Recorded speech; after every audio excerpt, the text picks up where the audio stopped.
Andersen Air Force Base, Guam, home station for the B-52s being launched almost daily in bombing attacks against Viet Cong targets in South Vietnam. Under SAC's contingency planning, thousands of tons of conventional ordnance had been pre-stocked at Andersen Air Force Base long before the first bombing raids, which began on June 18, 1965. By January 31st, 1966, the Stratofortresses flying from Andersen, in dropping more than 109,000 heavy bombs and 3,000 canisters of Blue 3 bomblets, had hit the Viet Cong with over 37,000 tons of munitions. Continuous planning and efficient materiel and logistics management has maintained the ordnance stockpile at required levels.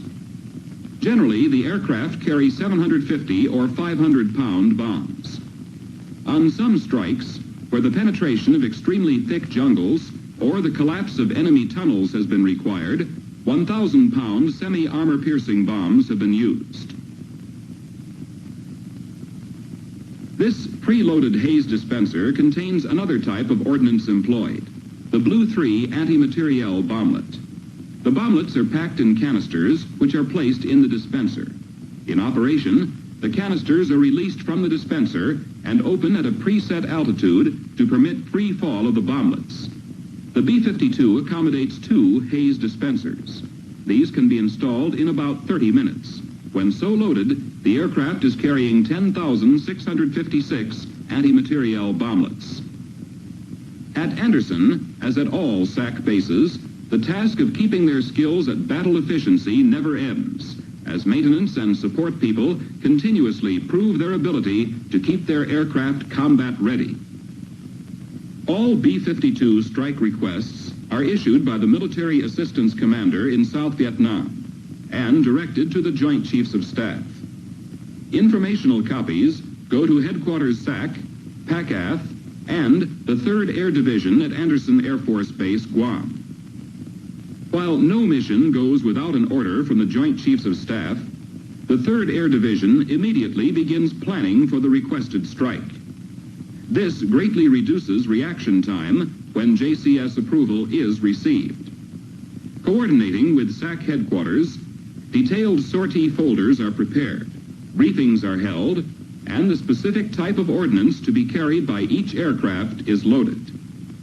Reaction time from the receipt of a normal request until the planes are over their objective is 24 hours, and this includes the 6 hours flying time to target. In urgent situations, such as close air support for our ground forces, the B-52s have blasted the enemy just 15 hours after the request was received. Along with their present job of striking targets in South Vietnam, the 30 bombers at Guam are on call for strikes on strategic targets as directed by the Joint Chiefs of Staff. In the first 7 months since the B-52 raids began, 4 SAC bomber wings have been in the action. The 7th from Carswell Air Force Base, Texas, the 454th, Columbus Air Force Base, Mississippi, the 320th, Mather Air Force Base, California, and the 2nd, Barksdale Air Force Base, Louisiana. During the period of this report, air crews at Guam were on 120 days rotation. The average crew flew 7 missions a month for some 84 hours flying time. The air crews get hostile fire pay for each month in which they fly at least 1 mission.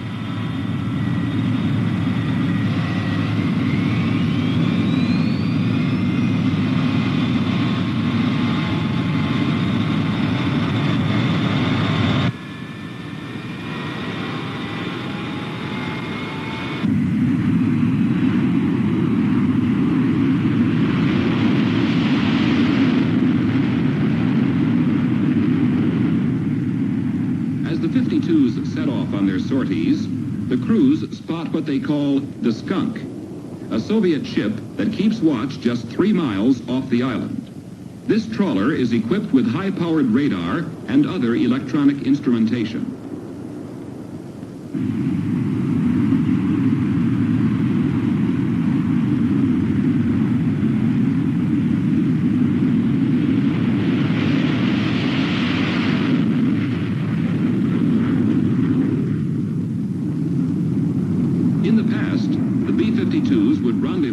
KC-135 tankers from Kadena Air Base, Okinawa, that had been holding on station for 15 minutes waiting to refuel the bomber force.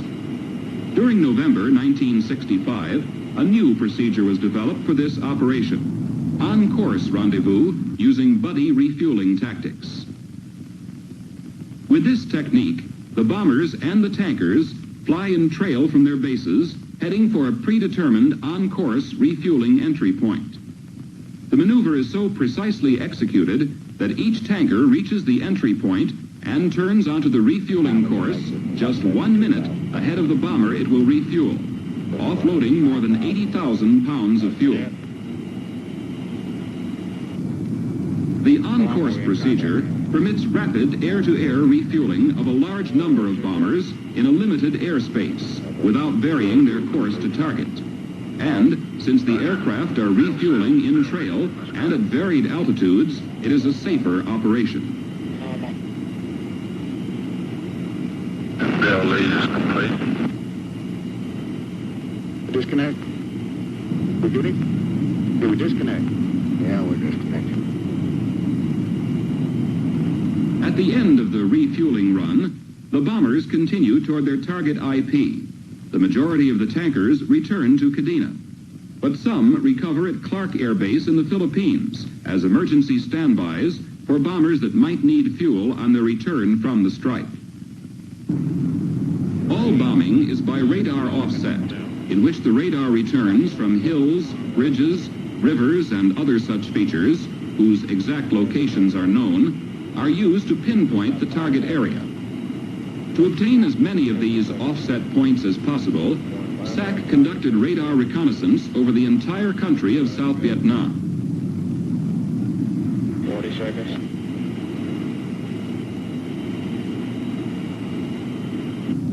Going up on 30 seconds. Check circuit breaker radar. Yeah. Now you go back to the right, radar. 30 seconds. 30 seconds. You want it? Yeah, I can take it. Circuit breakers are in. 8 seconds. You got a wandering FCI drive. Sure. That's it. 6 seconds to go. You seen it. One left, taking it. Yeah, the other end down, gunner. Good.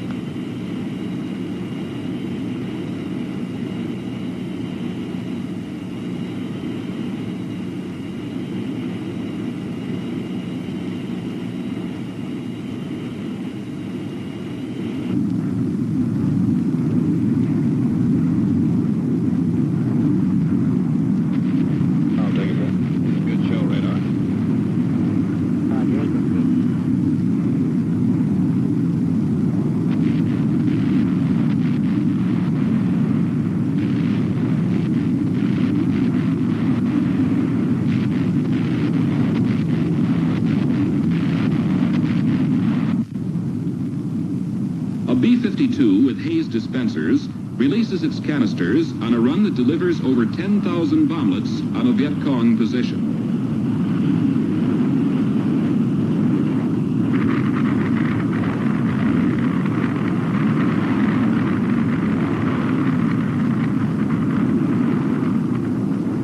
By January 31st, 1966, B-52s had rained bombs on VC targets from one end of South Vietnam to the other. 163 missions had been flown, representing 2,949 individual sorties. Many of these were close air support for our ground forces. When B-52s made their first strikes in direct support of the United States Marines, Major General L.W. Walt, commander of the 3rd Marine Amphibious Force in Vietnam, sent 2 messages to General John D. Ryan, SAC Commander-in-Chief. In the first, the Marine General wrote, "We are more than impressed with the results. We are delighted. The timing was precise, the bombing accurate, and the overall effect awesome to behold. We are now going down into the valley to take a closer look." His second message stated, "We are now down in the valley and seeing at first hand the tremendous shock effect caused by the bombing. The enemy has abandoned his prepared positions and much of his equipment in great confusion, and this is making our part of the job easier. Many thanks for your wonderful support. Air medals for the successful completion of 15 combat missions are presented by Major General William J. Crum, 3rd Air Division Commander, Anderson Air Force Base, to members of the 7th Bomb Wing. During a recent visit to Guam, Secretary of Defense Robert McNamara commended the SAC crews and ground support personnel for their professionalism and then noted, "No longer can the communist forces in Vietnam feel secure in their formerly unpenetrable jungle bases. They know they are subject to intensive bombing attacks at any place, at any time of the day or night. These attacks have had and will continue to have a considerable effect on the war in Vietnam."